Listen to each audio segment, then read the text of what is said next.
For the second example, what I'm trying to prove is that triangle WXY is congruent to triangle YZW.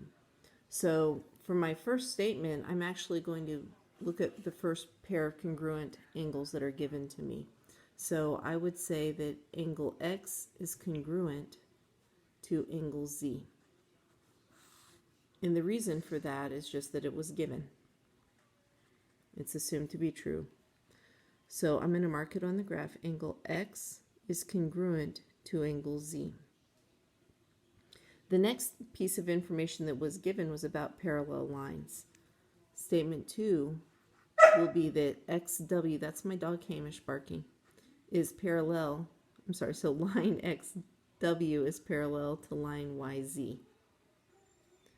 So I'm going to mark the parallel lines on my picture. So I have XW is parallel to YZ.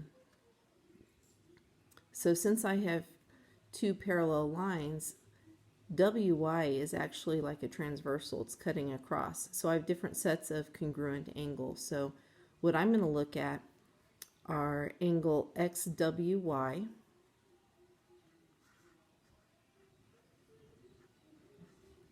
this angle right here, will be congruent to angle ZYW,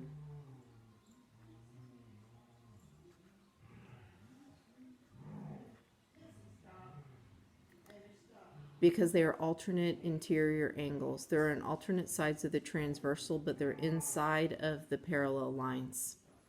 So my second reason, my first reason and second reason were both given. The third reason for these two angles being congruent would be because they are alternate interior angles.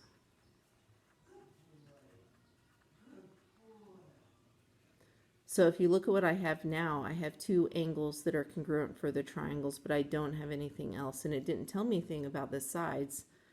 So I go back to the picture and look and see what I have, and I have an angle, an angle, an angle, an angle, but they both share a side. So I can actually say that WY, and this part may seem silly, but you have to actually say it, WY is congruent to YW. And that may seem a little bit silly, but if you look at the order up here, WY and YW are corresponding parts. So I really want to keep that order there. So the reason is that this is the reflexive property of equality. So I'm just going to say it's reflexive, but basically something is congruent to itself. The order that I name it in doesn't really matter, but WY can be congruent to YW. So if you go back to the triangle, what I have now, I have an angle, and a side, and the side isn't an included side. If it was, it would be angle, side, angle, but one of your postulates is angle, angle, side. So angle, angle, side, angle, angle, side. You know, so I'm going from the one with one mark to two marks, and then the side that is adjacent to it is congruent to, I have one mark, two marks, and the side that is adjacent to it. So what I can do right now is actually jump straight to what I was trying to prove, which is triangle WXY is congruent to triangle YZW. And the reason for that is the angle, angle, side postulate. And then that proof is finished.